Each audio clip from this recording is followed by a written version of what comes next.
Okay, good morning, everyone. This week in our class, I did a couple of demos. And on the Tuesday class, I didn't record it. Wednesday, I tried to record it, made a mistake, and it recorded what was coming, the picture on my computer, not the picture on this camera. So consequently, what you saw, all I had was a painting of, you could hear the audio, but the picture just showed my room where I was sitting. So my big mistake. So I'm going to redo this. I've gone through the recording from yesterday and listened to all the comments and the questions. So I'm going to try to answer again the questions that were asked, because there were some excellent questions. So I've made notes here to try to cover everything that you had asked about. So here we go. And I know you prefer to have a live opportunity where you can actually ask questions as we go. Again, I hope I hit all those questions as we make our way through this. I'm just going to step away for a second, bring in a second light. I'll be right back. Okay, you probably can see there's more light now on my painting. So I'm going to try to walk through a whole bunch of techniques and explain them and try to demonstrate them as we go. So this is the same little bird that I drew up for the Wednesday class.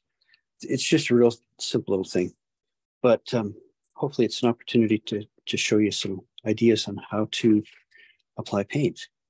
So start off, I'm going to use a series of brushes. I'm using my big mop brush for laying in the background wash. You can never, ever, and I emphasize that, you can never get a good big wash with a little brush. Bad idea.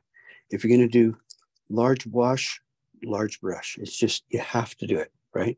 So this is just my largest mop brush that I'm going to use.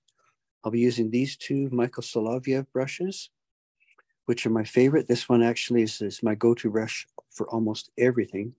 I can get anything from a small line on the end to a fairly large swath. So I like that. I'm going to use these two little ones. One is a Kolinsky, and it's got more of a spring to the end of it. It's much more springy brush. This is more of, it's my Holbein, what do you call it? It's a synthetic brush. You can see it's lost its point, but it's a little stiffer. So in some cases, I find it easier to be able to paint some areas because it's not bouncing around on you. A lot of people really like the springier brushes, and there are a lot of times it's just the right thing to use, but sometimes the stiffer brush is better. So you can see there, I'll just wet the ends, and you can see how the one still has its point, the other has lost it. Okay, so on my bird, I have taken my packing tape, and I have cut all the way around the bird so that he's completely masked off. Now, just a comment about when you mask. I've watched before when we've had the workshops live that there's a tendency when some people do this to kind of just whack, and they just cut those lines really quickly, square it off kind of thing, hoping it'll turn out looking okay. But literally, when you do this and you take your knife, grab my knife, show it. When you take your knife to cut, you are literally drawing with your knife. So you've got to make sure that you're getting good lines, that you're not just whack like this. What else was I going to tell you about this? Oh, and if you try to hold your knife this way, you're going to rip and tear. If you hold it this way and you're pulling it like this, you're going to have lots of flexibility, and there's times you're going to have to turn your board, et cetera, to make sure you're getting decent lines and decent cuts. So it's just treat it delicately. Don't just whack it out. Like I say, you're actually drawing with this blade. And so do it like you would with a pencil. You can make beautiful marks because this is the outline that's going to be there. So if it's just whacked out, it's going to look whacked out. So I'm starting on dry paper. This is one of the questions got asked yesterday, whether I was starting on dry or wet. The paper is dry. And I'm going to start with a bead of water and make my way down. So the first thing I want to show you is how to do an even wash from top to bottom. It's one of the most fundamental, absolute, gotta know how to do really well techniques for watercolors. You have to know how to do a good wash. And so this is how I'm going to demonstrate it. Sometimes if I had a really large painting, like say a full-size sheet, and I was trying to lay a wash in, at that point, I might get my water bottle and I might spray it down a little bit just because I don't want drying lines. That those they look terrible. You don't get a nice wash with that. So I might do that. On this size, I don't need to bother because, of course, when it's wet, it does dilute down your paint somewhat. So I'm starting on dry paper. I'm going to make my way from the top down. So I'm going to demonstrate a few different approaches to doing washes. Yeah, I have a hard time talking and thinking at the same time. I'm really sorry about that. So I wasn't the kid that sat in the back of the class and talked. I couldn't do it. So I'm starting off with just now the other question that came up over and over again. What color are you using? What color are you using? What color are you using? I've said this before in lots of other classes, and the principle is simply true. The color doesn't matter. You know, I could do a red sky. I could do, you know, whatever. The point is, value is what matters, and the phrase is, color gets all the credit, value does all the work, and so I know it's nice to know what colors I'm using. Basically, this is just a cobalt blue. Just threw a little bit of ultramarine just for fun. So I'm going to start at the top here. I want to lay in a fairly strong color at this point. If in fact I want an even wash all the way down, this is on an angle right now. Those who write books, etc., say they go for 30 to 45% angle, and or degree angle, and I've only got mine on about a 15, so that you can see with the camera better. But I'm going to start with a bead of water at the top. You see I've got that soaking wet, and I want this bead to continue all the way down. Gravity is going to make that get rid of my brush marks, and it's going to make it a nice, smooth, transitional wash all the way down. So I keep throwing in some water onto my palette as I load it up with more paint, and you see how that's starting to become a nice even wash all the way through. So as I go here, I want to make this a little bit darker as we go down. So I've thrown a couple of other colors in there, a little bit of ultramarine, a little bit of some pyrene, what do you call it? Perylene violet, and some carbazole violet. So I'm just darkening it up as I go. You don't have to do this. I'm just saying this is for my demo. I'm just showing you. And I'll darken it a little bit more down here. So now even strokes, if I'm doing this, I'm going to get lines in the middle, right? So I want even strokes all the way across. See that I didn't go all the way there, and I got a little thing of water. So now there's my initial wash. I need to do this so that I don't get backwash, and I don't get these marks, these little pools of water wanting to come back into the painting, because they'll leave backwash, like I say. And then on here, I'm going to lift this off, because when I go to blow dry it, they're going to want to shoot out, slide off of that packing tape, and get into the water. So I'm just lifting a little bit of those pools up. Sometimes I want pools. I like them. Sometimes I don't. You know, when I say pools, I mean like here, I've got the water's pooling up into some of those areas because of the slope. Uh, Sometimes I would like to a little bit stronger color in there. That works for me. Sometimes it doesn't. So there's my first wash. Now here's the temptation to look at that. Oh yeah, I need to. And you get your brush going back up in there, and you start messing around. And don't do it. Okay, we're going to do multiple washes. If you're not happy with it the first time, we're going to dry it and put another wash over top. I've done lots of washes that was like, oh, I blew it. It's just a rotten one. And but I'll put on a second coat, and it turns out beautiful. It takes out any of the flaws that I've thought were there in the first place. So don't go back in because this is starting to dry. And if I start putting a wet brush back into that, it's going to start blooming and sending out all kinds of uneven, yucky looking stuff. So I'm going to leave that like that for now. I'm going to get out my hair dryer and I'm going to dry it. But can you see how this is now a fairly nice even wash? And if I need to do some of this, picking up and rolling it around, great. Do that. Do that lots because you want to get a nice even wash all the way down. Okay, so with that in mind, I'm going to pause you for a second while I get up my blow dryer.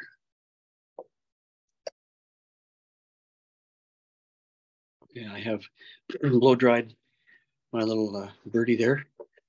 I think you'll be able to see that the color has definitely lightened up from what it was. That's what it does. That's just watercolor. And that's okay. You have to think when you're putting your color in that it's going to be. So don't get too excited about, don't get too light in what you're doing. So let's do this. I'm going to put a second layer on. And this time I've decided that I'm kind of okay with that up there, but I'd like it darker down here. So how am I going to do that? If I want to avoid starting in the middle and working down because I'm going to end up with a draw anyway. Now, I'll show you in a minute how do you deal with some of those dry lines because that's their reality. But I'm just going to mix up a little bit of color here. And then I'm going to start at the top with, oops, see that? My brush is not clean. Oh, by the way, the thing I use a lot now, I've just started using this, is my sponge, my dirty, yucky looking sponge.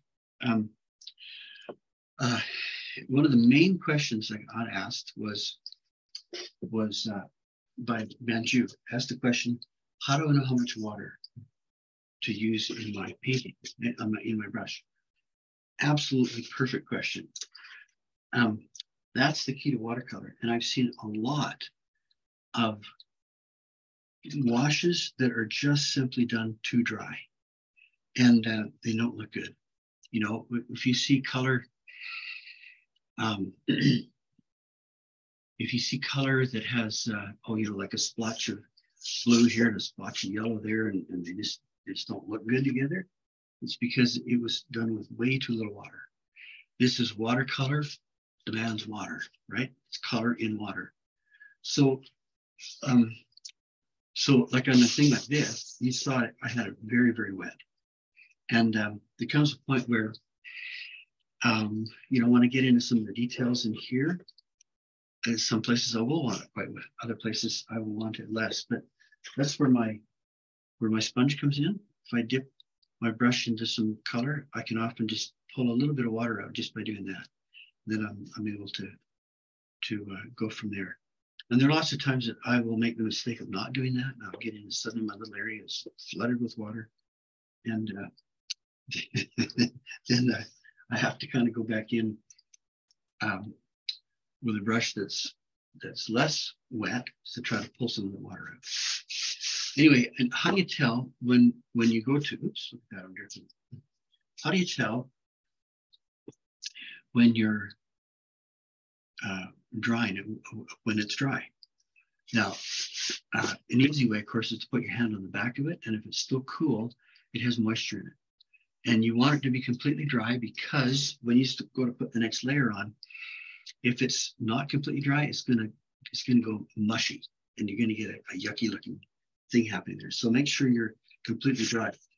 The other way to tell is if you have stretched your paper beforehand, which I know some of you don't do, but I'm 100% believer in it. As soon as it's flat again, then you know it's dry, right? Completely flat. And again, check the temperature too, but completely flat is what you're after. This particular piece is not stretched, and it actually has an old throwaway painted on the backside. So it has lumps and bumps in it. It's a little bit harder for me to tell completely if it's dry because I'm used to stretched paper and I can tell what's going on that way. So here we go. I'm going to start with another bead of water. Look at that, super wet. I'm going to make my way down, and this way I'm going to get a nice transition happening. And there's that bead making its way all the way down. So let's say about, look at that go.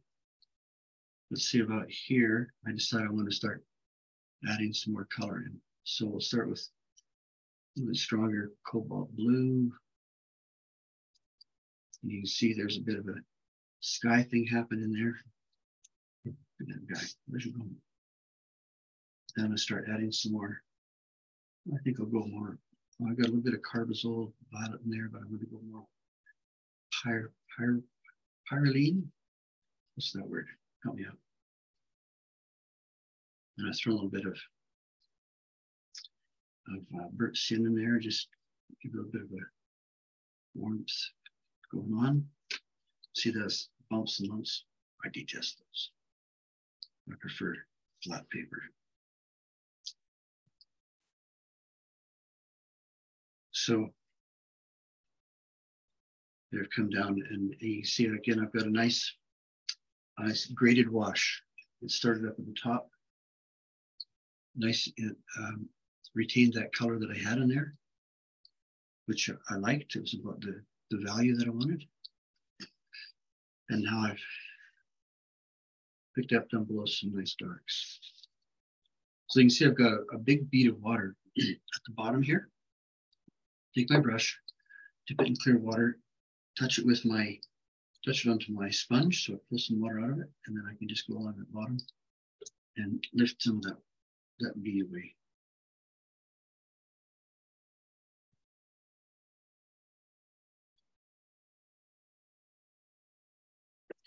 There we go. Actually, I'm not really happy with that. Because look at these nice descending lines that I picked up here. Well, I don't know if you can see that as clearly as I can, but I'm really happy with that wash. That's a pretty wash. A pretty nice wash.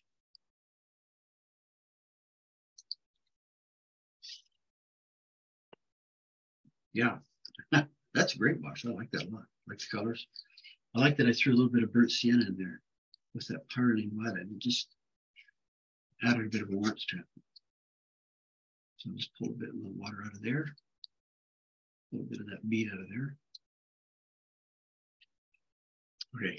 Ooh, man, that's all right. I like that. All right, here we go. I'm going to dry this. I'm going to put you guys on pause a minute so we can have a shorter recording for you. Okay, so I've dried that. So I'm finding this a little bit, it's just outside of what I'm used to, but I don't like the fact that it's got these lumps and bumps in it because I really can't tell when it's dry. You know, I mean, I can do this, but for me, the flatness tells me the story. So it's hard to say, oh, it's dry because there's still lumps in it. And you can see here, because there are lumps in it, you have the hills and valleys. See, there's the top of the mountain there. There's the valleys down below. You can see the paint flow down into it. I'm just not a believer in unstretched paper. Some of you will say, he doesn't know what he's talking about. Well, just my preference. Like again, I really don't like that, the way it does that. So let's see. Showing you how to do a wash. I showed you how to do graded wash. Now, let's say I want to put sunset stuff going on up here. I want to put some color up in that sky. A couple ways I could do it. I could start with it like this, or I could flip it around like this. Either or would be fine. I'll start it this way, and I'll end up probably flipping it back the other way as we go. So I need to mix up a nice orange here. I'm going to take my permanent rose, throw in some aureolin, make a nice bright orange. And you've got lots of water in it. I'm going to start up here at the top again. I'm just going to run a nice orange bead of color. And then I'm going to start with my clear water and start building our way down here.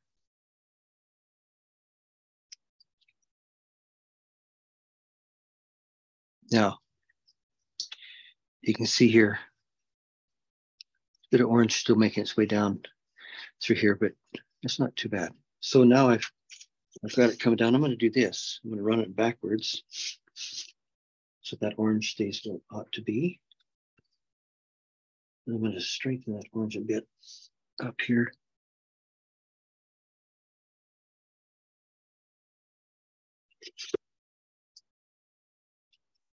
And you can see I'm rolling my board around to move the paint. See, look at those darn valleys. Man, I hate that.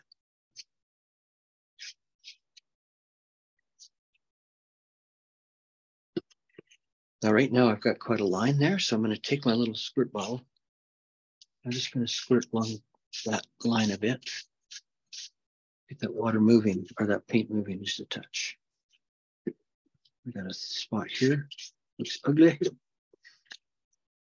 Maybe that. Now that the paint is kind of down where I want it, I'll flip it upside down. I'll pull the bead off again. Now you see, I could have obviously taken that orange further down, but for what we're doing today, it's sufficient for me.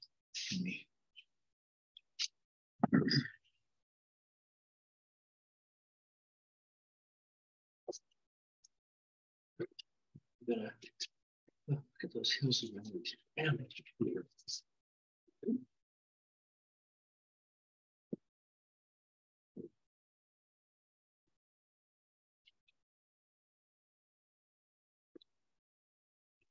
just bugging me to know I'm going to just bring it down just a little bit more. Just a little bit of orange coming down there. Now, of course, oranges are complementary, so they would typically make gray. The reason the orange still shows is because I'm doing it over top of a dry blue. If I were doing it with wet blue underneath, it would just simply turn gray. That's all it would do. It's still wet enough that I can get my brush back in there.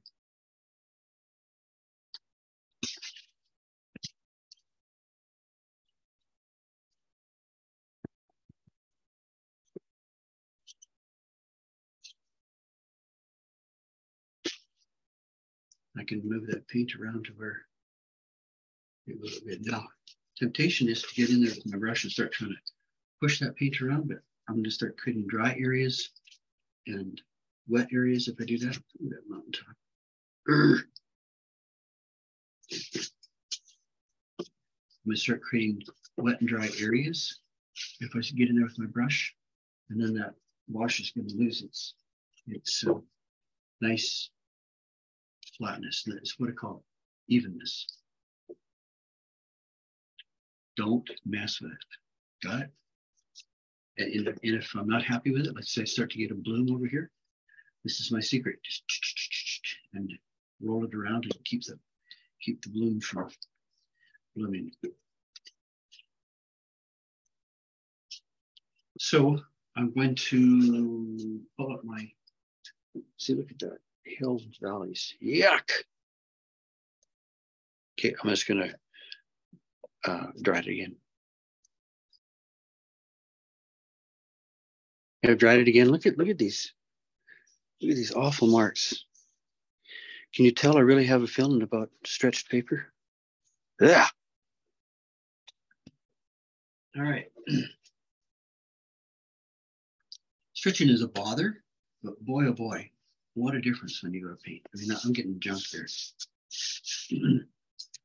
junk. Okay, so yesterday someone asked, well, what if I wanted a mottled look to my paint? Now, I should have thought the question earlier when some of the background were more wet. But let's say I would like to create a mottled look. So I'm going to do this. I'm going to take it wet again.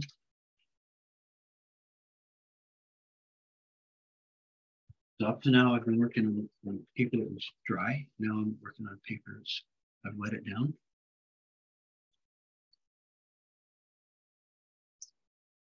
And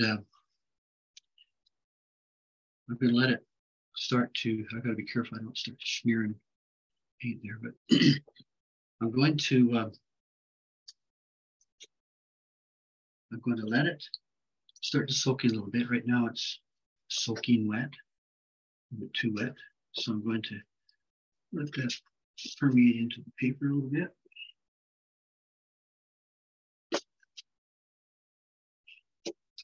By the way, if you paint it on hot press, you're going to find that the water doesn't soak into the hot press the same as it does in the cold press.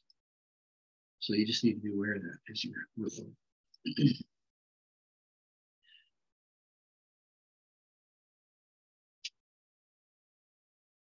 That was a very hasty wetting down. I got to make sure I've actually didn't leave a bunch of dry spots. So the water is going to dry and create lines.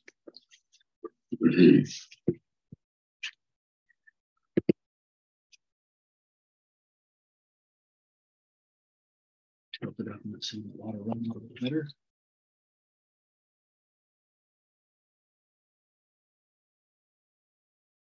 Sometimes actually doing this and letting the paint run is really cool effect. Not just going to work on this little painting. Sometimes it's a great effect. Okay, so there's my board. Still got sheen on it. Needs to die down a little bit. So let's see. I want to this guy. We're going to throw some color in here.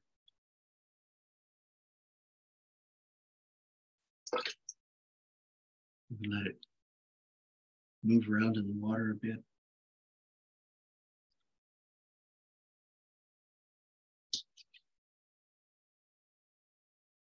See, and again, I can only do so much with my brush. I'm just using the brush to put some water, some paint in there. Let's do some of this. Get a nice couple of spots here. Maybe not so nice.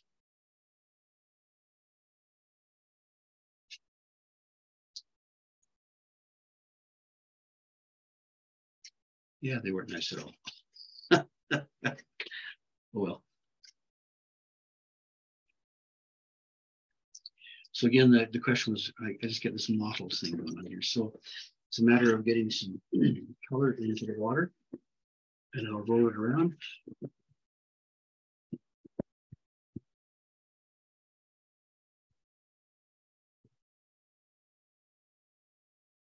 So we get that mottled look that someone's looking at. Now let's see, I don't like that dot right there. I'm just going to do this. See if I can wash it away a little bit. Yep. Beauty,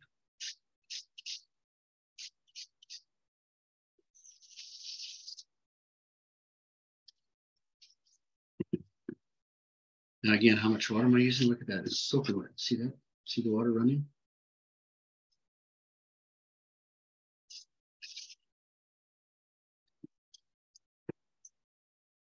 Anyway, so there's a bit of an approach to how to do a mottled look. You just, there's other things you could do, but it gives you a sense of kind of made it a little bit darker than what I would perhaps want up there, but it doesn't matter. This isn't exactly going to be going in the gallery. So then Marianne asked, what if I just decided I wanted to, let's say I wanted to drop a spot in here. Burnt sienna was what she was asking about. So I just want to drop something there. It's still wet. Throw it in and let it go around.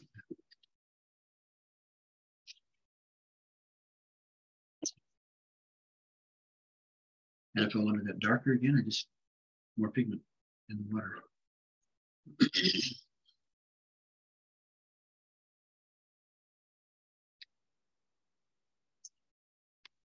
So you see, so far I still have a fairly nice uniform wash. The washes that I've been putting on, they're not hacky. They're not, you know, these colors are flowing together. And again, it's because I had water on the page. And not enough water, and I don't get what I'm after. Let's just say I want to take this corner and make it a little darker. We'll just throw some water in there. And look at that starting to dry down here. So I'll just throw this color in there. And now I'm going to spray bottle.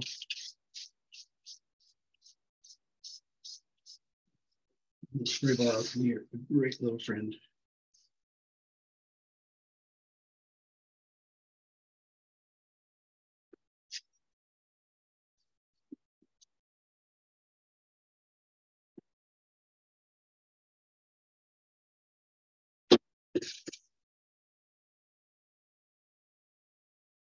Dry that brush a bit again, pull that bead of water out of there.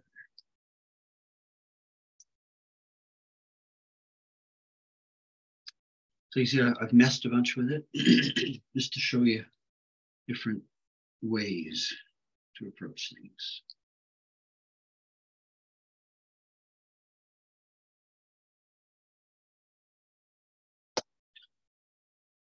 And again, you can see because I'm using lots of water, I still have a nice smooth, even wash. There's no brush strokes.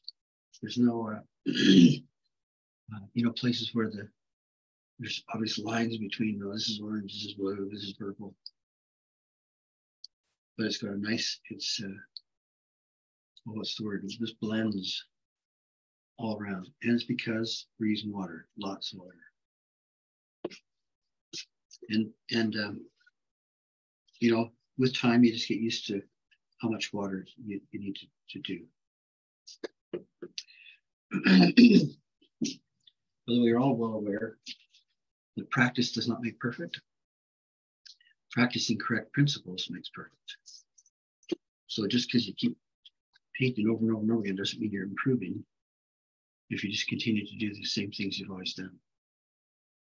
Practicing bad habits doesn't turn you into a good habit person. All right, here we go. I'm going to dry it again. The water comes in there. It's wet. It's like painting in Vancouver. Wet, wet, wet. Okay, just going to stall you again for a second. Right back. Okay, so I dried it again. Now, I was just saying a minute ago, you know, we've got nice even washes. There are problems with this wash, but it's not what I did. It's that unstretched paper. So advertisers say you need to say something. We need to hear something 7 times before we get it. And how many times have I commented on unstretched paper? I was just thinking to myself, I should see how many times I can say it. And then you'll turn the video off because you'll be sick of hearing me say it. But literally, that there are some unevennesses in that wash. It's the unstretched paper. That's why. Otherwise, it would have had a beautiful, absolutely nice, even wash all the way down. So in class yesterday, so at this point, when we got to this point where someone asked, so what if you wanted to put some vegetation in behind? What if we wanted to create a background there? So let's do that. Now, for a lot of backgrounds, you know, if it's the bird we want people to look at, then we don't need to worry about getting heavily detailed back there. So instead, we're going to just do some suggestive things that tell us that there's a background there and some things going on without having to get heavily detailed. So I'm going to mix up some, since someone's going to ask what color we're using, I'm going to throw some cerulean blue with some raw sienna and create a bit of a green, kind of a different green. And to darken it, I'm just going to throw in a bit of cadmium red. Oh yeah, baby. That's kind of nice. Cerulean is kind of a cool color, meaning nice color.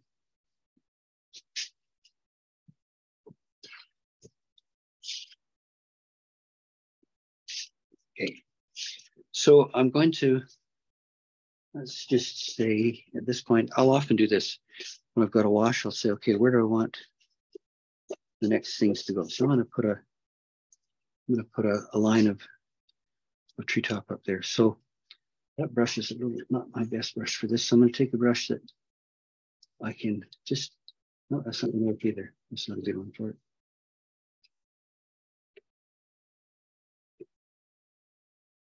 Just kind of scumbling the top, across the top there to create a feeling of a treetop. Well, that paint disappeared in that brush really fast. Thought I had enough mixed up. Apparently I didn't. So I'm just on the edge of my brush, just creating just a rough edge up there. Now it's going to dry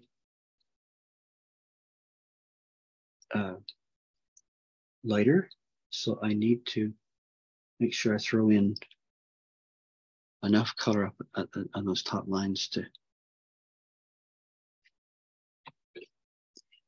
for it to dry good, nicely, because I don't want to have to try to come back in and try to recreate that line. So I'll throw some cerulean down here, then I'm going to put some clear water, and we're just going to let it wash its way down to the bottom again. And I'm just going to put a little more cerulean in there. And I like this cadmium red makes this cerulean weird combination, but it actually gives you kind of a nice bluish green.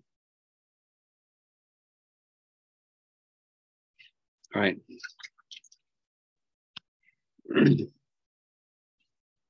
That'll do.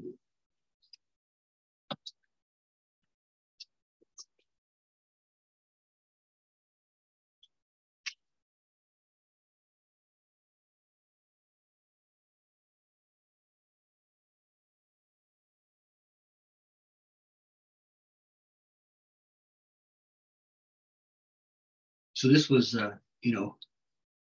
fairly unpre-planned as we went into this yesterday, but people kept saying, well, what about this, what about that? And so it kind of emerged into something that was kind of fun. I was kind of happy with it. So there we are.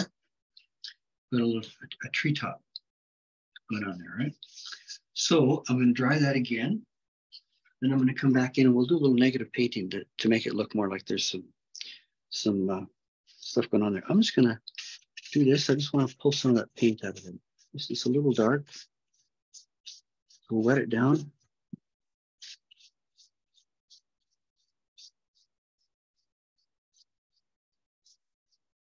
Look at that. See how it's throwing some paint there? It's literally some paint. Yeah.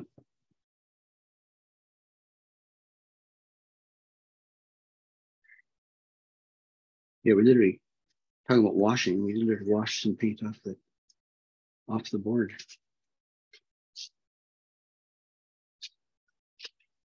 So that was a good thing to do, but for balance, I'm looking at it and seeing just a little bit more of that cerulean right in here, just so that it carries around the bird. It's not like it's just on one side of the bird, because that would be silly. Okay. Yeah, that's not bad. Get rid of some of these blooms waiting to happen. Okay, be right back. So I tried quite a bit of it. Right now I'm going to stop and pre-think where I'm going here. When I paint this bird, I'm going to have, this is going to be a fairly large dark area through here. This is going to be lighter. So I need to be thinking contrast, you know, I want it to pop. So because these are dark and that value is starting to get a little bit dark up and behind there, I'm just going to lift some color out of here. Just using clear water. When I touch the Kleenex.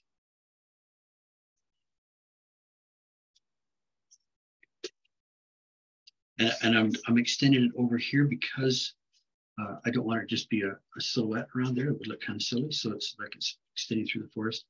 But over here, this is lighter. So I'm going to actually throw in a bit of darker color. And I'll just make it just a hint of it starting over here so that it looks like it carries through. It'd be silly if it didn't carry through. And I just darken it up in here because again, this is going to be, now I'm taking clear water. See, I put some dark in there. I'm taking clear water and softening all those edges. I don't want this line to dry. So with my Kleenex, I'm going to just pull that edge back.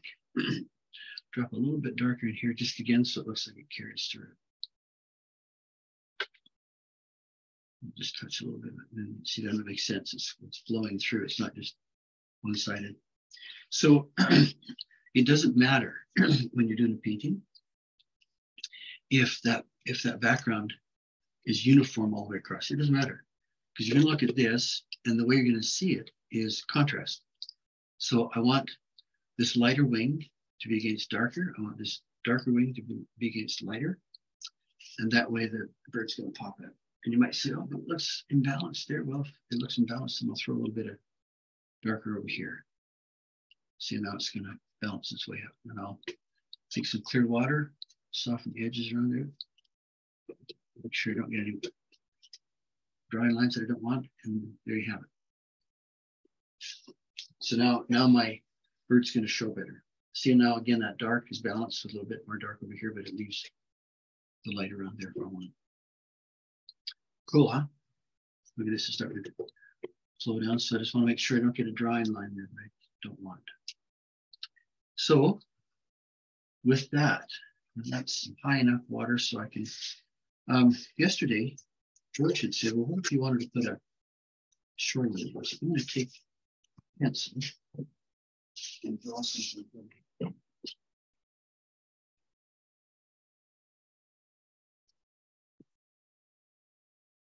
So I am a, I've said this before, I'm a 2H lead pencil guy. Mostly because of habit, because for years it's what I've done when I drafted. But more significantly with watercolor, I find that it erases better than anything that has a B in it. HB all the way up to 6Bs or whatever. Those leave a much a darker mark, and they're harder to pick up with an eraser. So I have a 2H.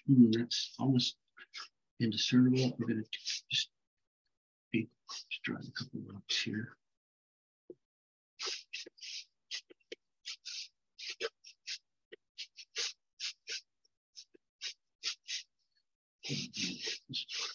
Line back here.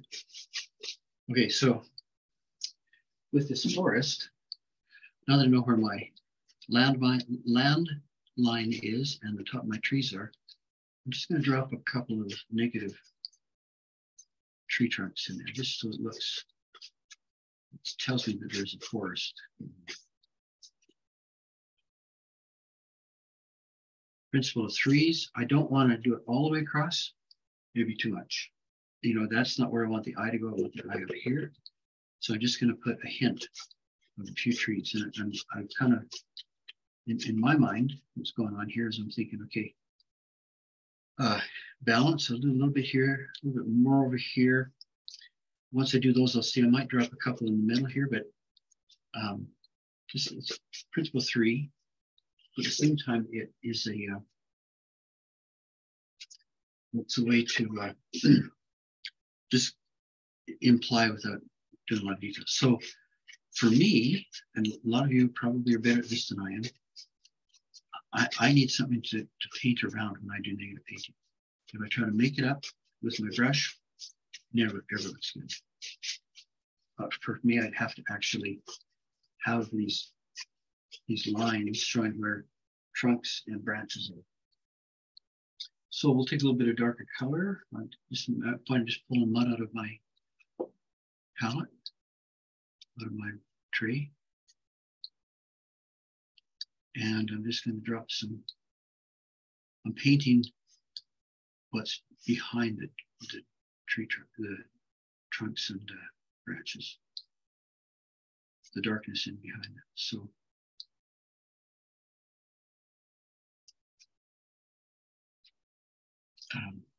I'm not going to try to bring that right down to the ground. I just want to, in fact, imply.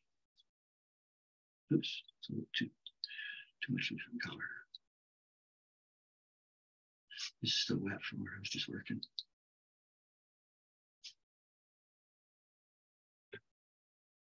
So, and up here, I'm just going to feather out these upper ones so that it, again, it just disappears back into there.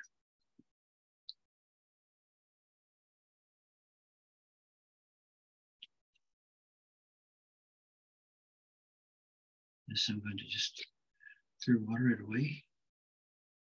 Just implied is what I'm after.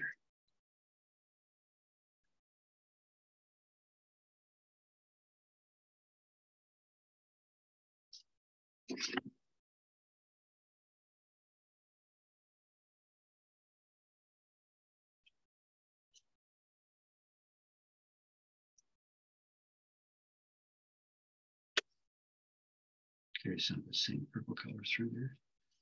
So it looks like it belongs. Get some clear water and clear these, feather those away.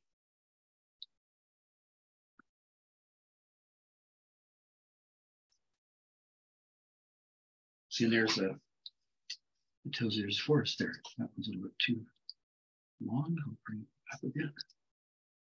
Just, yeah, it just says, oh, look, there's a forest.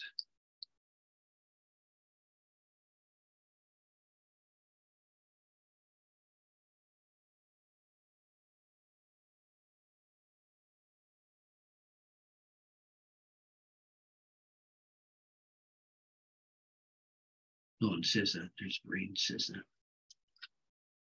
I see a forest.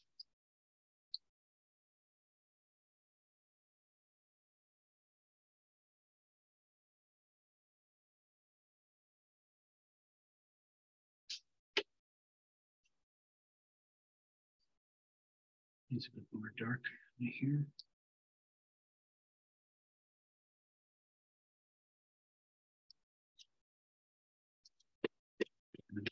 Drawing line on the wall. See, so, and I don't want it just quite let down, it just fizzle in there.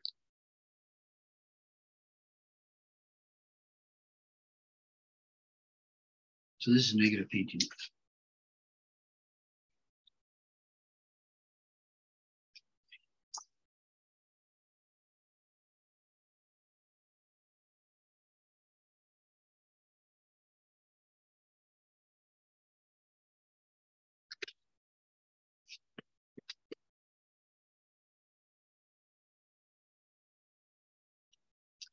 It's really in blues a little bit strong in there, but you know what? I'm just going to try it in a couple spots, just because.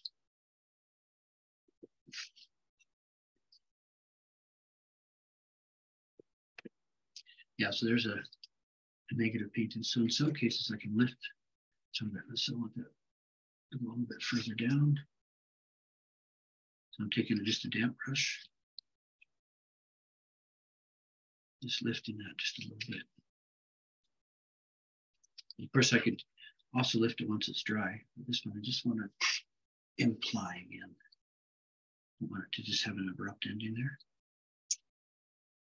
It's kind of okay, not bad, not the best, whatever.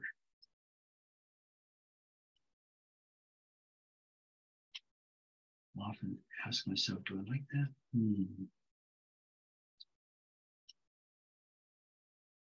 That was one of the questions that got asked yesterday. Do you like it? And the question was, when do I know I'm happy with it? And when I finish a painting, I'll always set it aside and spend a couple, an evening or a day or whatever looking at it. And then I can determine whether or not I need to change something, because I always find something that when I'm this close to it, I just don't see. I want to back away, then it becomes obvious.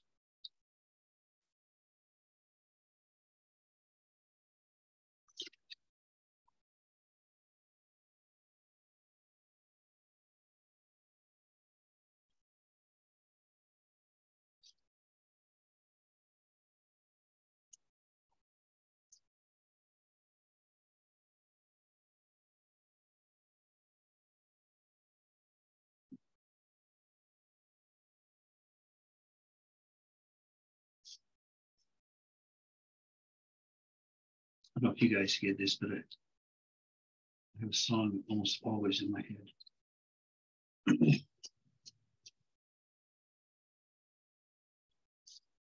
It's Simon Garfunkel. So this is a little prominent. I'm just going to do this. I'm going to put a bit of wash on it and just wash it a little bit further back into the background, just so it kind of disappears a little bit. And you see I keep using this Kleenex. I need a new one to keep those edges from the water edges from drying. Yeah, let's push that back just a little bit. All right, now I better dry it. So here we go.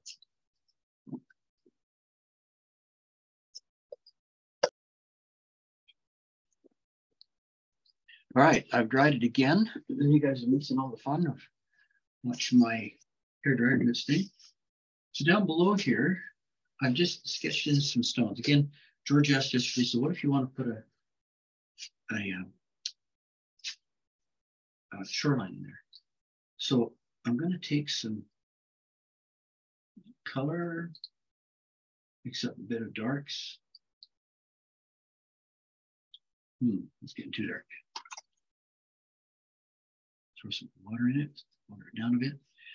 And you probably can't even see these lines, but I can barely see them. So I'm going to just darken the shadow side of these stones.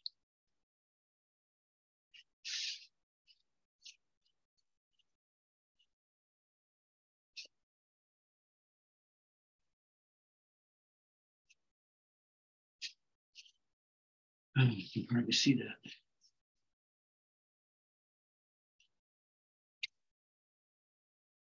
Some clear water, I will just feather that out. Same here. I'll make it a little darker when it's more shadowed.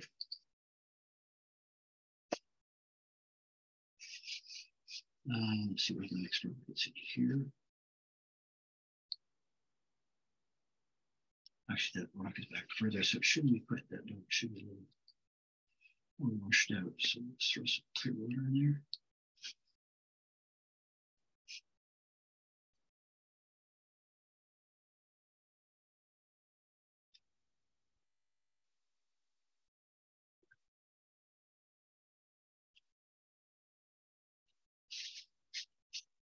Now, I'm going to darken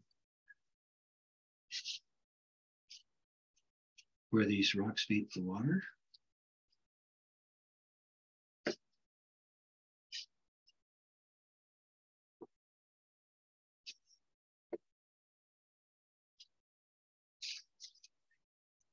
This rock in the back, I want to see just a little fade out, so put some color out of that.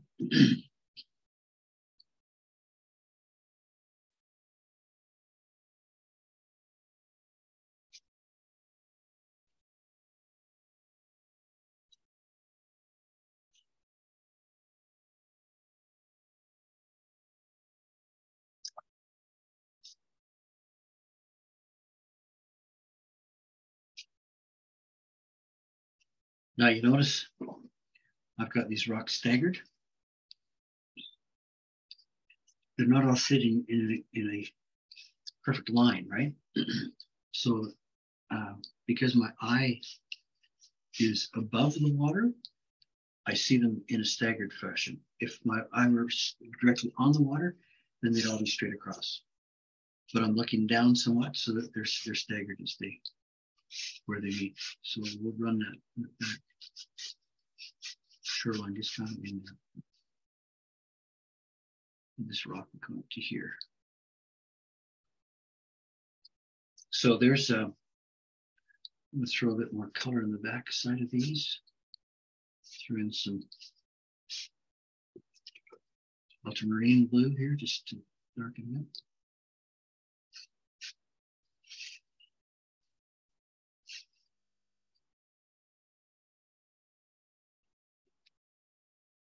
Keep using, dipping my brush in clear water. Ooh, look at that ugly line. Let's get rid of that.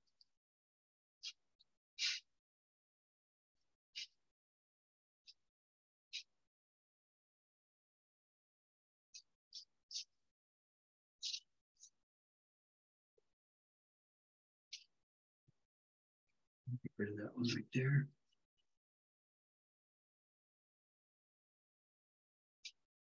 I'm using a bit of a dry brush to pull that back up. I keep wiping down here. So it gives you a bit of a rocky shoreline. Now, there's a little bit too much color in your knife so I can look at it. Some of it, well, it's still wet. Just gonna lift a bit of water, a bit of paint out of there. And that pushes them back further. They were just a little bit too strong. Get that edge pushed back a little bit too.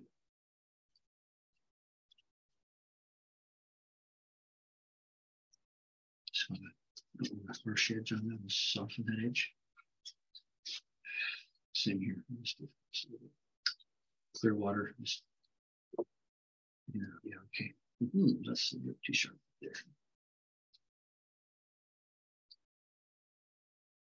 So they're filling us some rocks.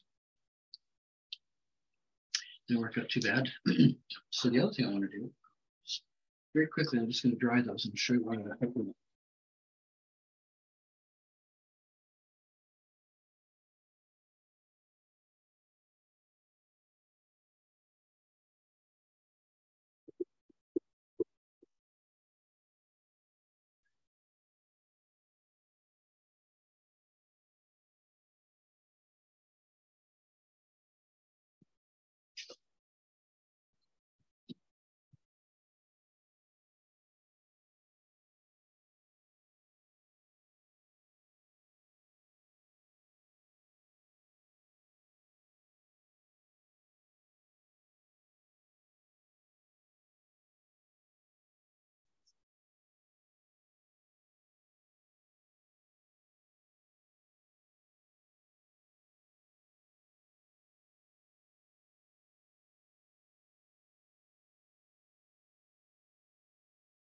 Can't find the breath I'm looking for. We got one that's maybe it's going to work. So what I'm going to do is I'm going to pull some color out of there. So I'm taking some clear water. I want to light up the sunlit part of these rocks. So I'm using some clear water. I've got lots of carbazole violet in there, which is a little bit of a stainer. So it doesn't lift out as well as some other colors to make it. Give me enough to say the story. So, see now I've got defining the other side of that rock better.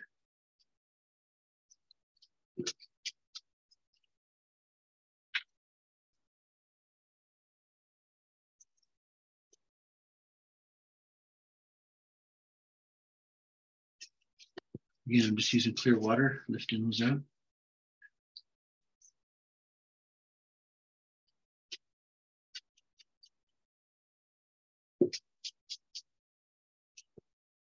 See those rocks are now taking better shape. Defining them again, defining them from the background that they're sitting against. See that? Now I've got shaded side, shaded side, and the soft side. Cool, eh? So that looks okay. Yeah, again, I don't want anything stronger than that because I don't want it to overpower anything. As it is, it may be too much of a weight.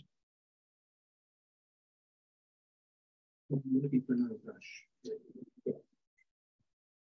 So now I've spent some time looking at the, and again, with what we talked about in the past, this is not a catch-all, be-all, works every time scenario I'm showing you. But because I've studied the picture and I see the wave pattern that's going on, I can do what I'm about to do because it makes sense. So I'm taking my flat brush and I'm going to use it like this, and I'm just going to drop some wave patterns in there.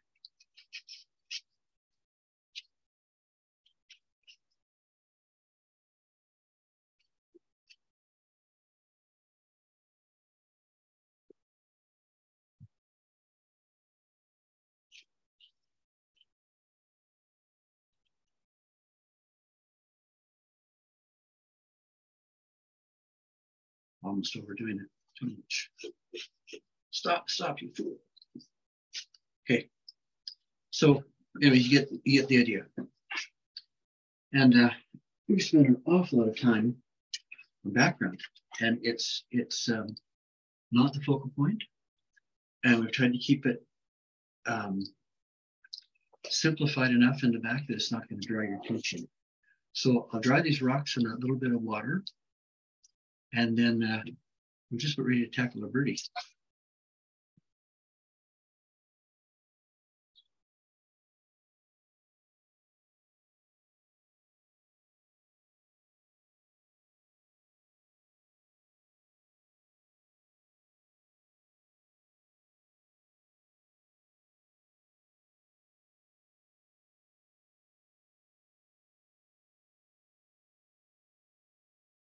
Show you one more trick before we leave the water behind. Let's say I wanted to, it was that pretty dark water. I happen to have a color called blue-gray, which is actually, it's the same as taking a cobalt and mixing it with some white. So let's see, we're gonna do this. We're gonna just throw in some reflection here. And we'll pick up the, some sky reflection down in the water. So in those spots between little waves, we'll just throw a little bit of, and again, if you could get this with cobalt and using some of your white. So that just picks up some sky color. Well, we're doing it again. But anyway, there it is. Okay. Okay, that's enough of the background. So I've tried to show you a whole bunch of techniques, everything from smooth washes, graded washes, how to darken some areas, how to model it a little bit. I'll show you one more thing that we'll do here. I'm going to do a little splatter.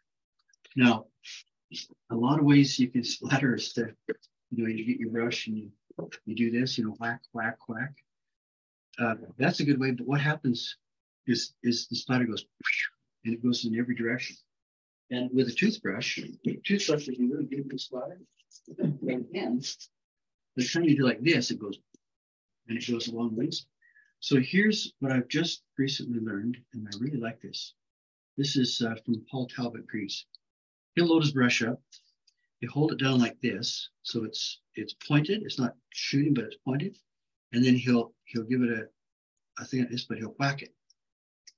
And what's happening is he's got much more control of where that splatter is going.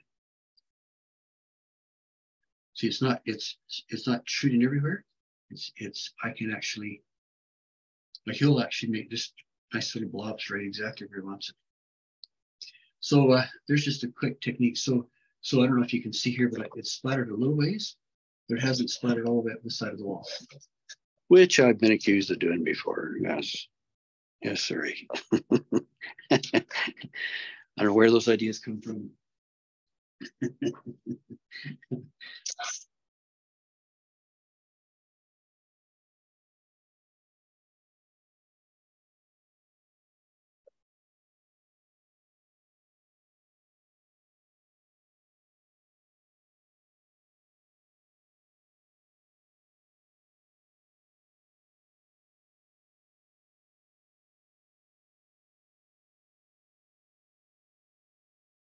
The other thought about splatter is if I decide, oh, it's a little dark, I can always take my Kleenex and a little bit of color out of some of them. Or if they're in the wrong spot, I can take some clear water, come up here and just wash them away.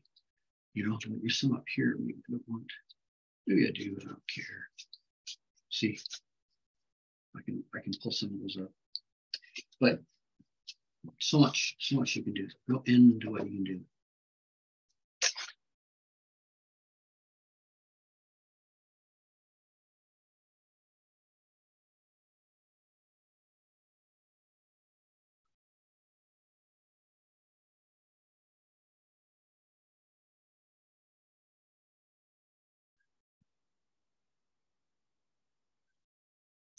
Okay, I'm going to lift the masking or the, you know what I call it, packing tape off of here.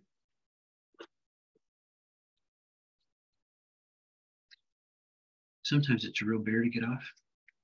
This is why I'm an Arches guy, because Arches is strong enough, durable enough, awesome enough that it can take this kind of thing. It doesn't rip the paper. Other papers will rip, they'll tear, you'll have an awful time with them. You'll swear the teacher's a fool for even suggesting it. But yeah, a good paper makes all the difference. Good paper and good quality paint. So I provide student quality paints like Winsor Newton makes that student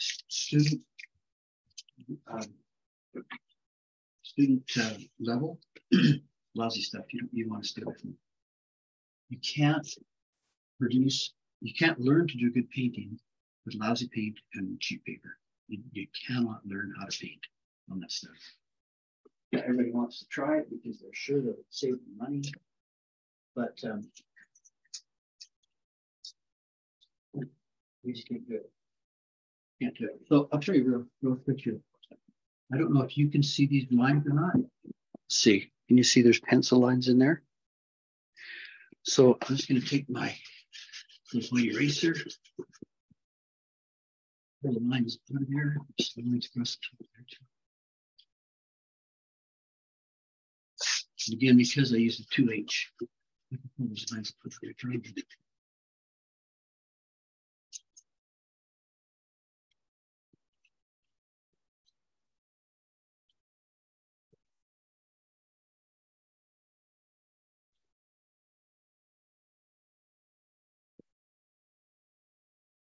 So you can see I pulled those out. Some people like to leave lines in and they do it so effectively. Like Lynn is a master of that. But you know, me, I like to pull them out. So what do we do next? I'm going to get my next brush.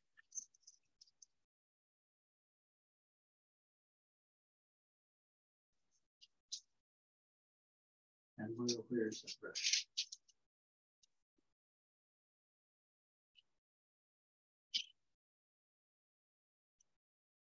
Where have I placed that brush that I need?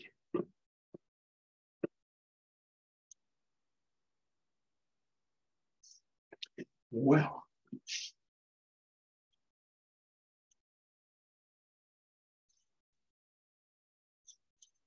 there it is. Okay, I got it. So masking, whether you're using masking fluid or the packing tape like we've seen here, you get sharp edges. And I don't mind a sharp edge on the front edge of this bird where he's flying, but on the back end, I want to soften them. So I'm taking some clear water. I'm just going to soften that edge up.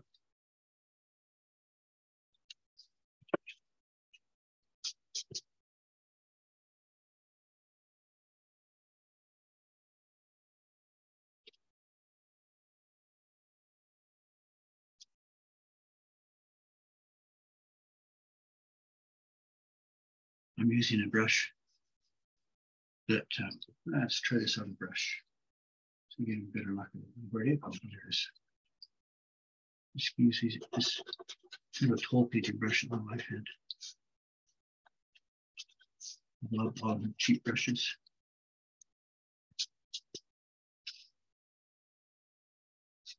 Just using that edge. Clear water.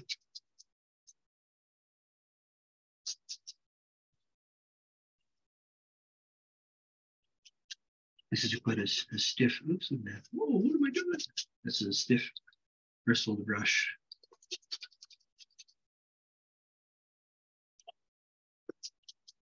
So it looks like I'm making boo-boos, but I'm gonna fix them all. I get some paint going back in there.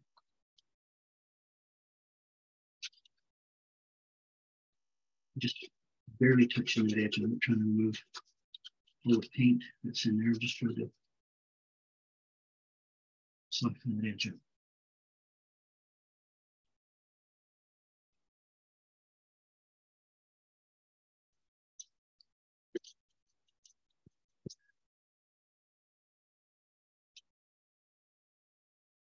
And what I'm doing here may not show tremendously by the time I'm done, but it hopefully will avoid this really harsh looking line on the back side of the bird's wings and give a bit of a more sense of some movement.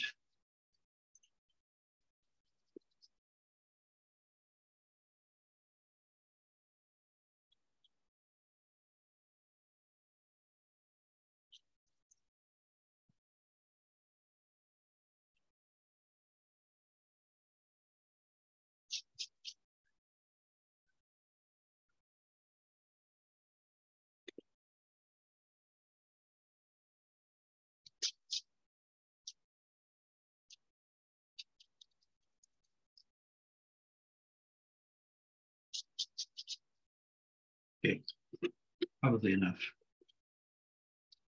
That will do. Oh, I will do this real quick.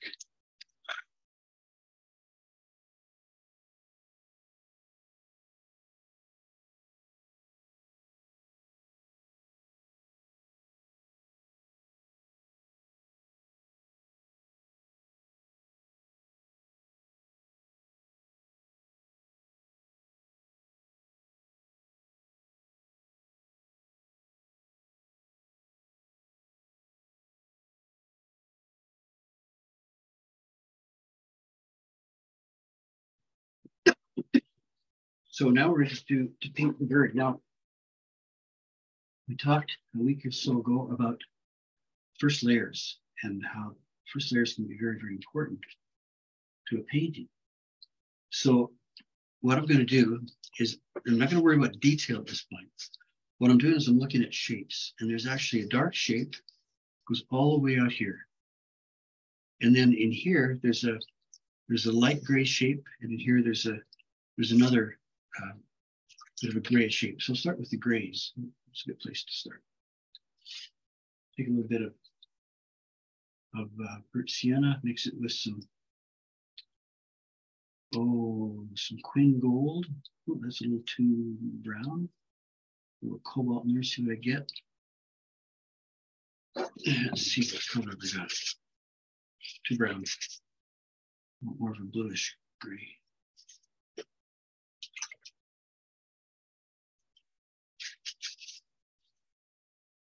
A little bit more cobalt in there, a little bit more water.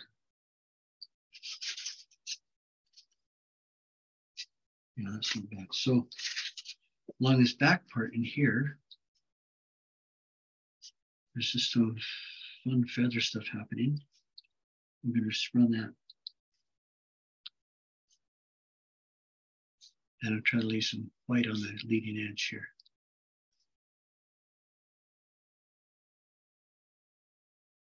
Take some clear water, feather all that out. And I'll do the same through here. And then down in here, it gets a little bit more Let's see, it's not quite the color one. I'm throwing a bit more ultramarine into that and see if that gives me what I want. Yeah, not even. Whatever.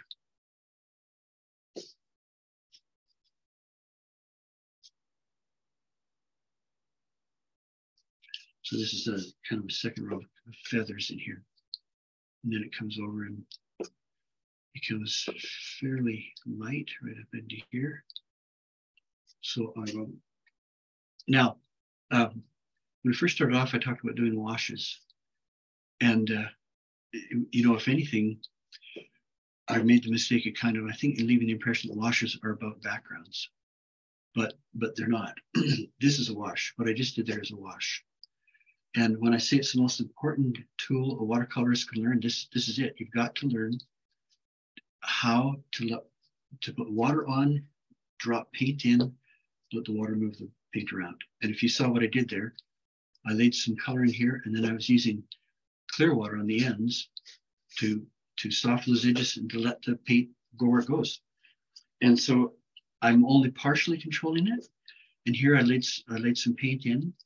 I ran some clear water along here, and I let that edge form on its own, and drop some color back into here so it's a little bit darker.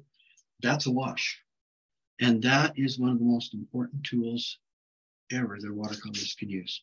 It's using water, putting color in, letting the water do the work, right? And you've all heard that said many times about watercolor, but there's a fear factor. It's silly, but there's a fear factor about, oh my gosh, I'm not in charge. And you know, drop that idea. Remember, this is just a study. Everything you do is simply a study, and you can throw it away at any point, and it doesn't matter. So don't get panicky when you see things, you know, start to do what they do on their own. You know, don't go there. Just let the water do the water thing. So now we're going to come back in here and do this other large shape. It's pretty strong color. I'm going to throw some more Quin Sienna into it, just because I want it to be a little bit warmer, dark color.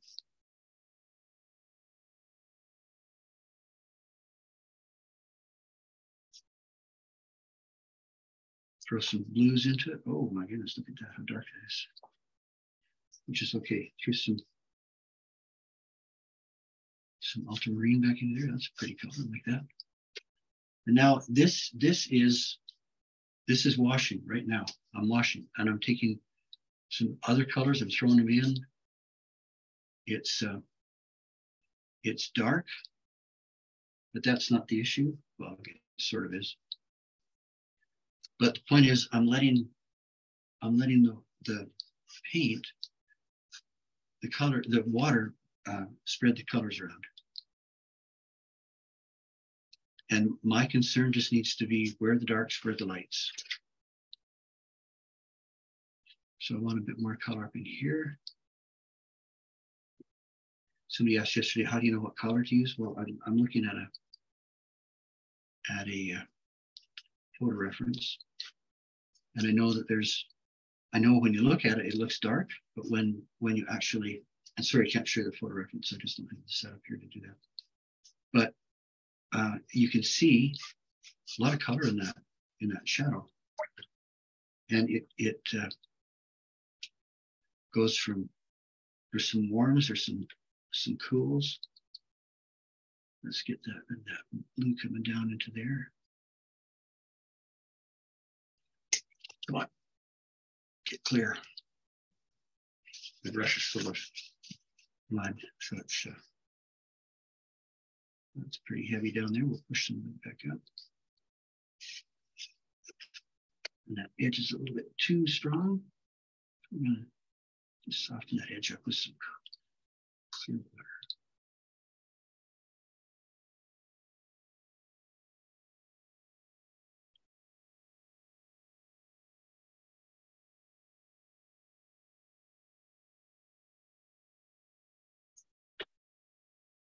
And in here, I'm going to actually let this kind of just turn into a lost edge back here. Ooh, look at that, too much water on my brush.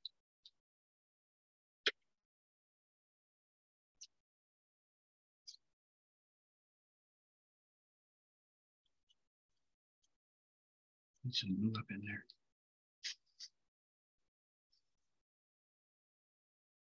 And you're going to ask, how do you know? Just go over what I like to see. So right now it looks pretty dark, but it's going to lighten up significantly. Yeah, baby, that's looking nice.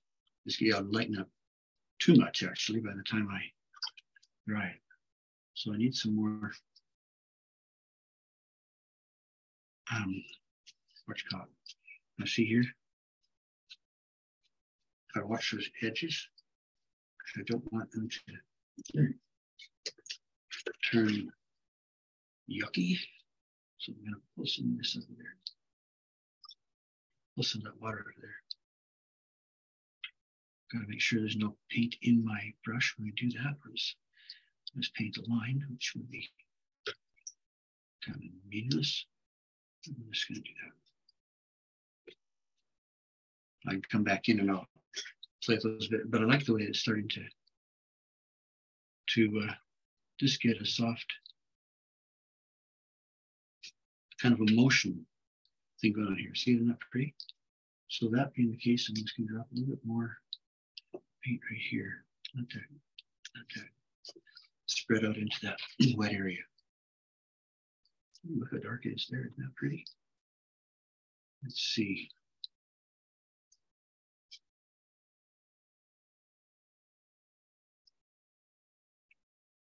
Look at the blue coming up in there. That's nice. See, so I'm dropping color in, but I don't know where it's going to do. See, like that blue is becoming prominent in there. That's really nice. I shouldn't use that small brush. What am I thinking? A little bit more blue down in here. And again, it's wet enough that it's moving itself around. I'm not having to manipulate.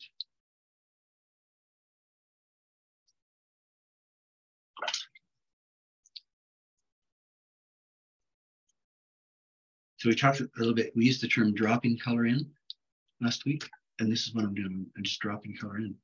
I'm going to do this. It's beating up pretty heavily at the bottom there, and I'd like a little of that dark to come back up. Because mountains and hills, I'm going to get some dry spots that aren't full of color and some others that are. Let's see, how many times have I said I don't like unstretched paper?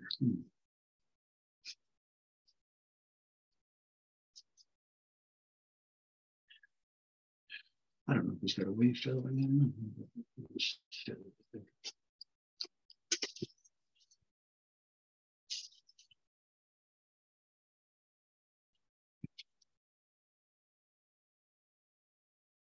Trying to get some of the color in there to work its way up into the center because it's going to dry too light. So basically, I've used some Quin Siennas. Oh, that's just make it around the corner there. Pull that back just a touch. See how I'm doing that? It's just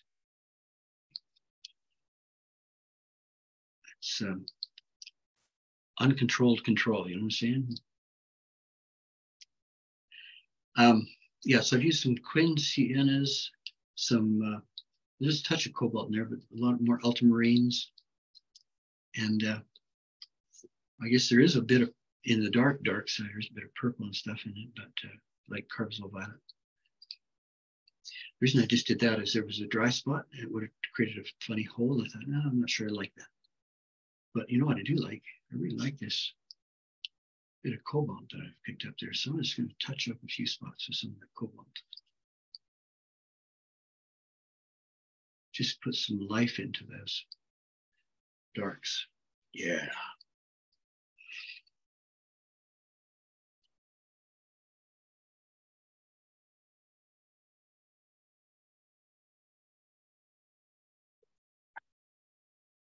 Right.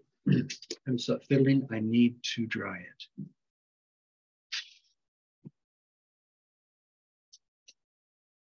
Oh, I guess he has a head too, doesn't he? Let's do something with the head.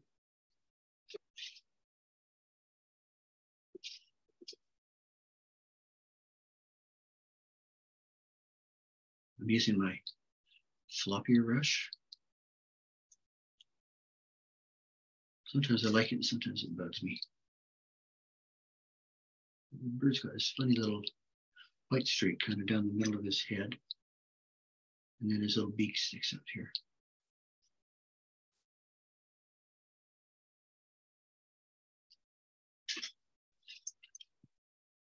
Okay. Now just painted the basic shapes, there's the bird. You know, he's there now. And other than making sure this is dark enough, I don't think I'm going to have to do much more to that area. I may have to do it, like I say, just to get it dark because these darn mountainsides in here. Swiss Alps on my painting.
Okay, that's not bad, but I do think I want a little bit more dark under these feathers coming down here. So I'm just going to do a bit of that. I don't want that brush. This brush there. Look at that control. Oh my gosh.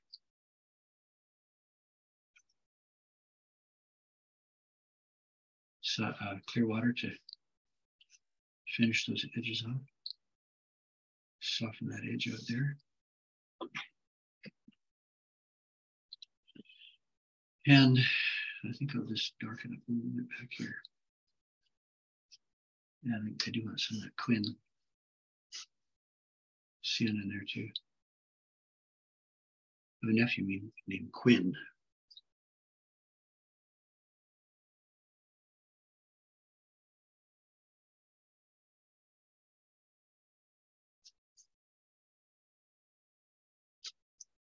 He's trying to darken up.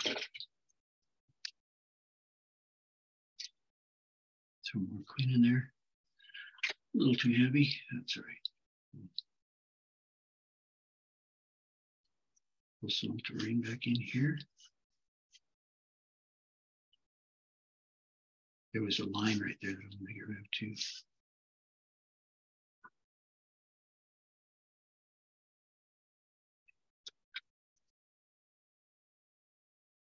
Oops. What's with that? I don't want that line.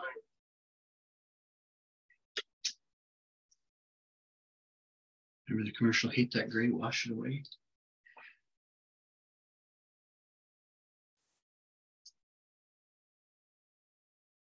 I really like that little spot of cobalt right there. That's cool. So I'll throw a couple of little spots of cobalt in.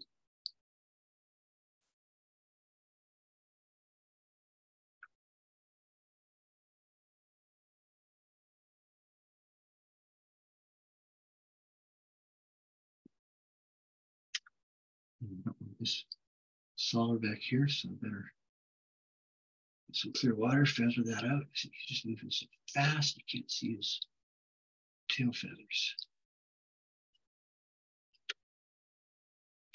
And I'm just going to touch that just with some clear water, just loosen that around there just a bit. Just barely touch it, barely touch it. Ugh. Okay. Too much. It was too wet up there to do that. So I'll just do that. It gives me a soft edge. I'll tilt that so it doesn't run. I just like that idea of a soft edge right there. See, now I've managed to eliminate a lot of those harsh masking lines.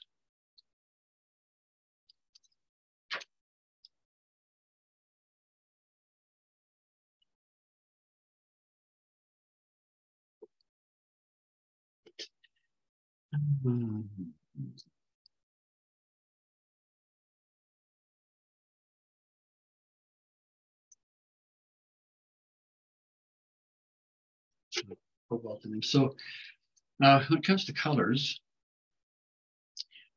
just, there's nothing to say it's got to look exactly like the bird. Well, I'm not sure birder.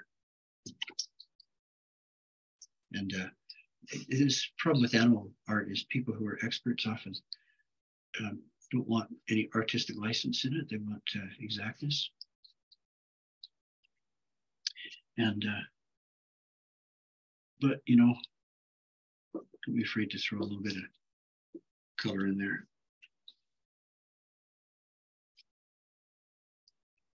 Yeah, just using that cobalt blue just to sparkle up. Oh, it gives it life. I like that.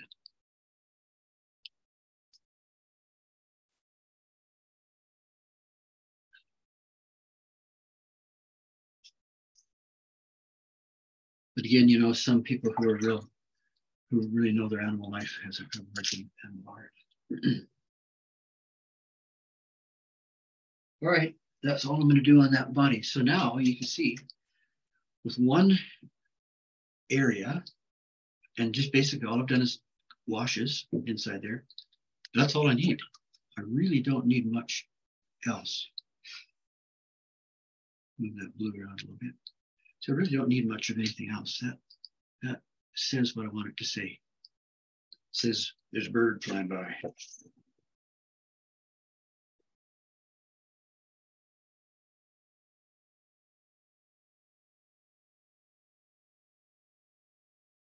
Now I'm getting a drawing line right there that I don't particularly want. So I'm going to take some clear water,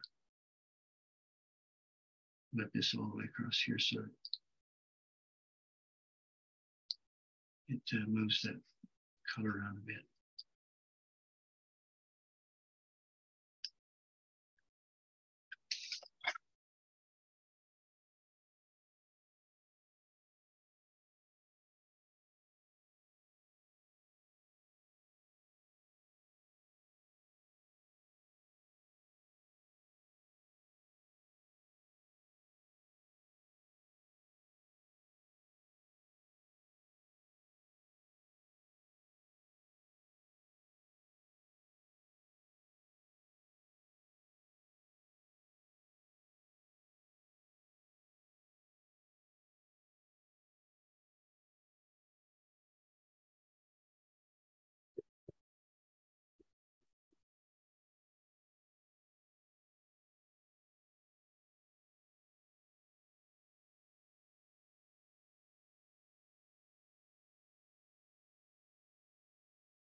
So as you can see, I have a big light source right there.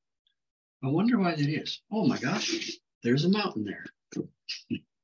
Oh, and rainwater runs down off the top of the mountains. Isn't that something?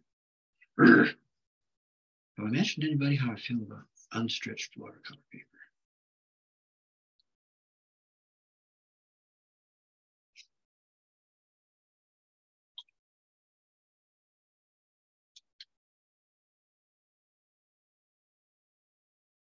I can't guarantee it's gonna not just do that again, but I just don't want it all.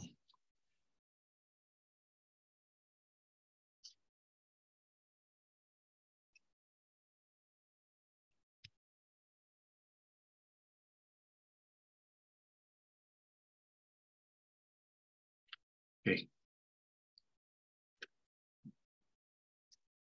Oh, feet will stay there.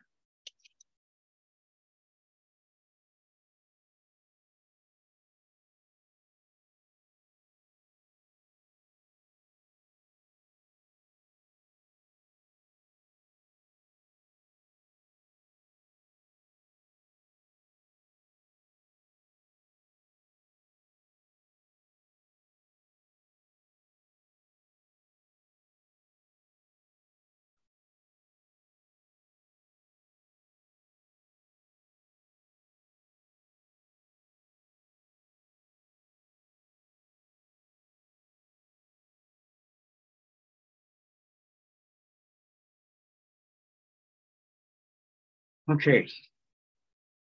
I'm actually close to being done actually. So now I'm just taking some mud out of my tray. And I found a nice gray in there. So I'm going to do this.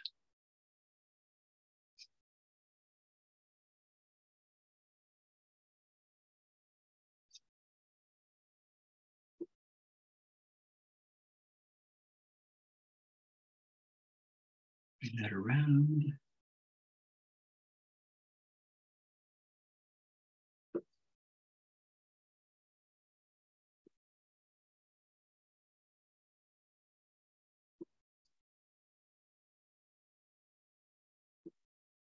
When it gets in here, it softens up in color. Let's do a bit of that. Some clear water. This little grays, and I'll come back in here. It's too strong. Using the world's best brush.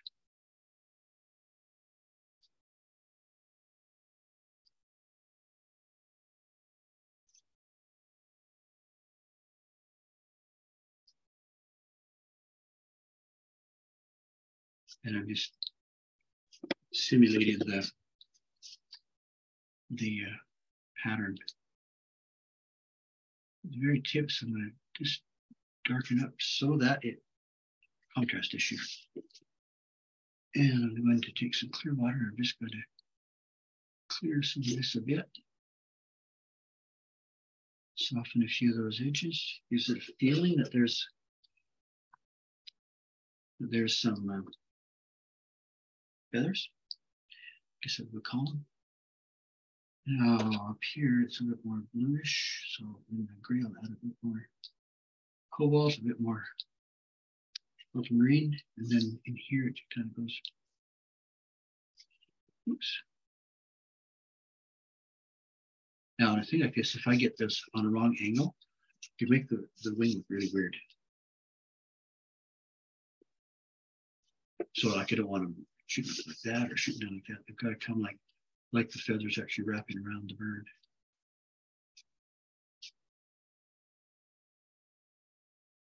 Around the bird's wing. Okay, we'll take some clear water, try to fix the mess.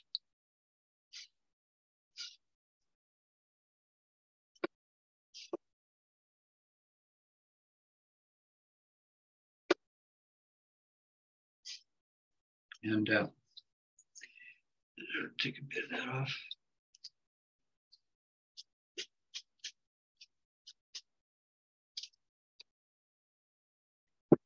The other thing I need to do is shadow under here, because obviously there will be shadow.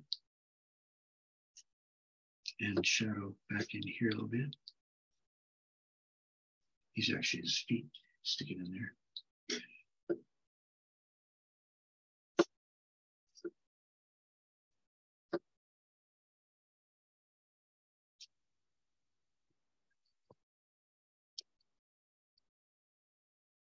Now there's a bit of a funny thing happening here with the feathers, so we kind of do a little loopy thing.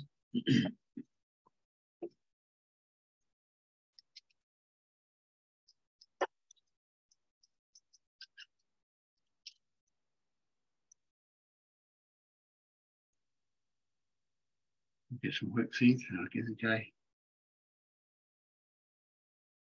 a little eye so you can see where he's going.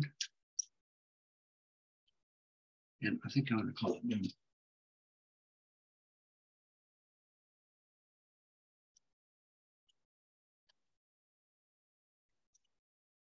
Right, real quick, and we'll see if it's good enough.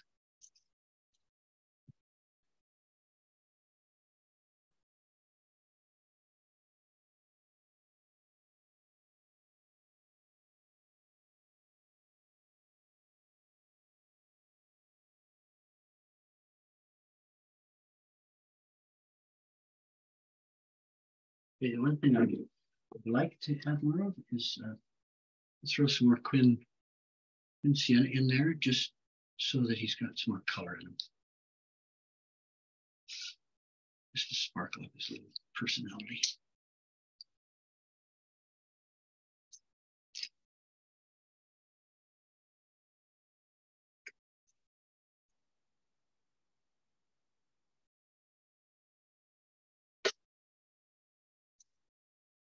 Yeah, that gives more. He was just a little dull. So I was flying alone. No one wanted to hang with him. He's dull. The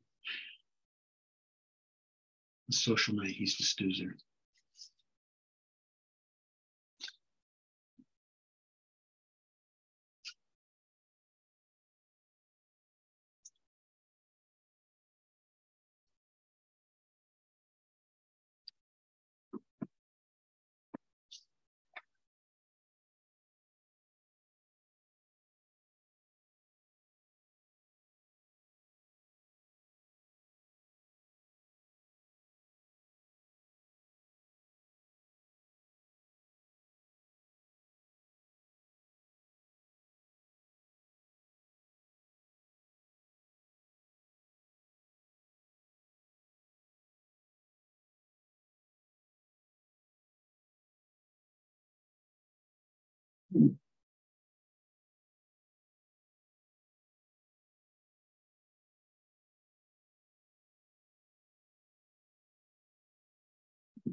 Oh, the last thing I did show the other class was the motion lines. Problem is, I did a bunch of motion lines coming like this. It made him look like he's moving a million miles an hour. Go work at the hummingbird. If they move at a million miles an hour.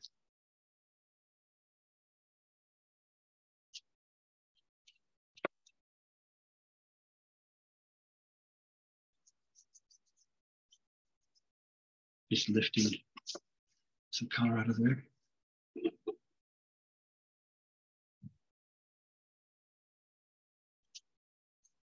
Gives a sense of his wings are moving, but I want them to look like they're moving more this way. So I will try some motion lines like this.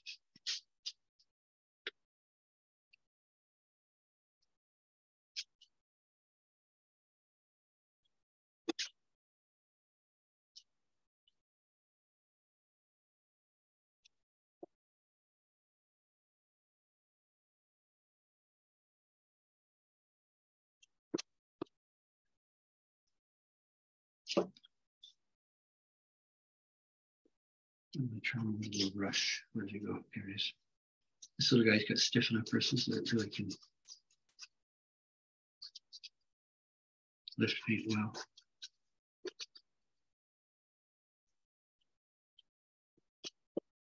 Extensive movement.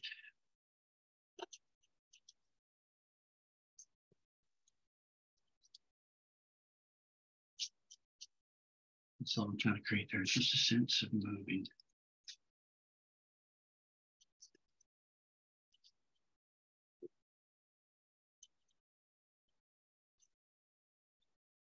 because that wing is flapping. Oh, I don't like that. Just trying to create the sense of it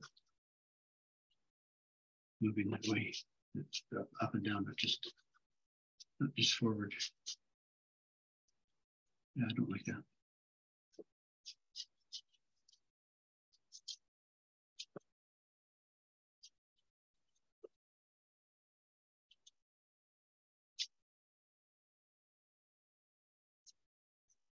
He's in a big hurry because over here is this giant hawk.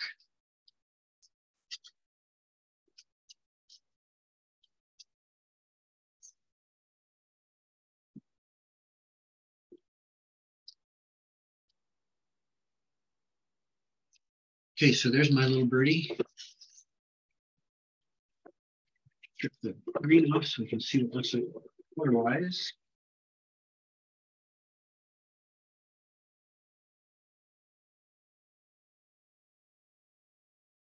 So this was by no means an attempt to create a piece of gallery art.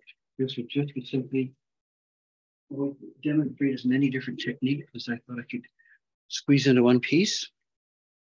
And a couple of the main lessons that I want you to pick up is the wash. You've got to learn to be good with washes. So if you have to sit with a little piece of paper and practice, do it. Because if you continue, if we're doing it wrong and we just continue to do it wrong, it's simply never going to improve. So if you have to just practice washes, do it. So there's the wash, the background wash that goes top to bottom, again on a tilt, and we can let the gravity help create a nice smooth wash. The washes that are in here is where it's wet and we're dropping some paint in, not orange on top of blue kind of thing, because that's just going to create gray. So we can put colors beside each other, let them meld and mix together, let them do their own thing. Those are washes. These are washes. These are washes. And you can get this nice wet looking thing here as it dries. That's watercolor. That's the magic that makes watercolor so beautiful and so unique amongst all of the other mediums. None of them can do what watercolor can do, but you got to learn how to do washes. That's the key to everything. So I'd say any questions, but you're not there. So hope you have a great week and hope this is helpful to everybody. See you next week.